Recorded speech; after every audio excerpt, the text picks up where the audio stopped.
Hulagu Khan نے بڑا ظلم کیا. موت کیسے آئی؟ 300 آدمی صف میں کھڑے کیے تھے، 3 صفیں بنائی تھیں، اور اس نے جلاد کو حکم دیا کہ ترتیب سے ان کے سر اتارتے جاؤ. 300 مسلمان تھے، ان میں بزرگ بھی تھے، نیک لوگ بھی تھے.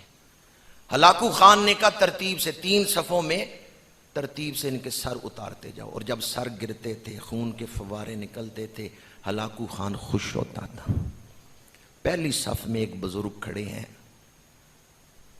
تو انہوں نے دیکھا نا سر کٹ رہے ہیں، تو کہا میں دوسری صف میں چلا جاتا ہوں، چلو کچھ دیر میری زندگی بڑھ جائے، میں کچھ دیر کے لیے تلوار سے بچ جاؤں.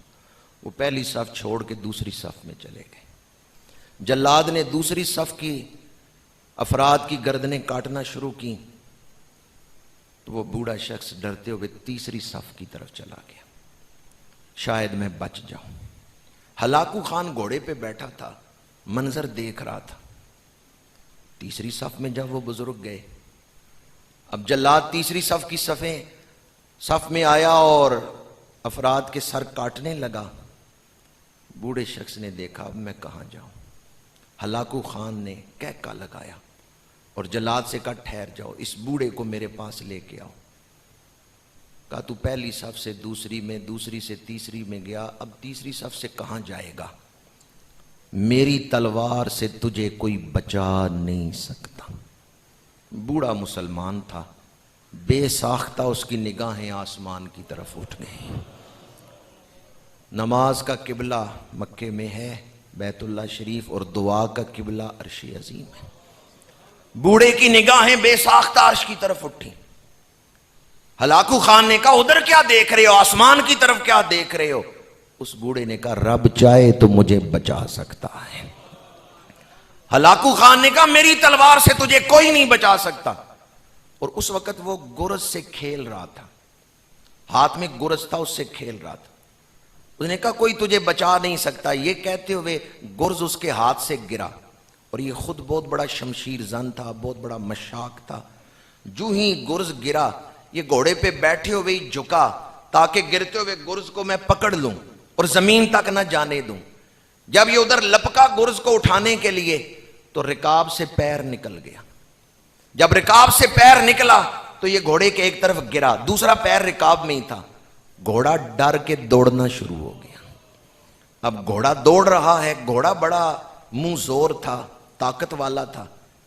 ہلاکو خان کے سپاہی پیچھے دوڑے تاکہ گھوڑے کو روکیں، لیکن وہ خود تو نہیں دوڑ رہا تھا. ان بطش ربک لشدید. جب ہلاکو خان نے اللہ کی طاقت کو چیلنج کیا کہ اب تجھے میری تلوار سے کوئی نہیں بچا سکتا، اس بوڑھے کے دل میں پتہ نہیں کیسا جذبہ ہوگا کہ فوراً قبولیت کا دروازہ کھل گیا.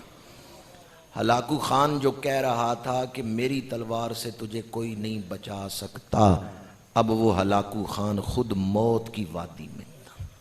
سر یوں پتھروں کے ساتھ پٹخا کہ جب گھوڑا رکا ہے، سپاہیوں نے آگے بڑھ کے ہلاکو خان کو اٹھایا ہے تو روح جسم سے پرواز کر چکی. بدبختی کی موت مر گیا. اس لیے اللہ تعالیٰ کی طاقت کو کبھی چیلنج نہیں کرنا چاہیے، اور مظلوم کی بد دعا سے بھی ڈرنا چاہیے. حدیث پاک ہے، میرے آقا کریم نے ارشاد فرمایا کہ مظلوم کی جو دعا ہے اسے عرش تک پہنچنے کے لیے راستے میں کوئی رکاوٹ نہیں ہوتی. ظالموں کا انجام ہمیشہ برا ہوتا. ہلاکو خان نے بڑا ظلم کیا، لیکن انجام کیا ہوا؟ کیا لے کے وہ گیا؟ برے اعمال لے کے گیا، عاقبت برباد کر کے گیا. اس نے انسانی خون بہا کے جو دولت کمائی، اس دولت نے اسے کیا فائدہ دیا؟ بغداد کو اس نے اجاڑا، لیکن خود وہ برباد ہو گیا.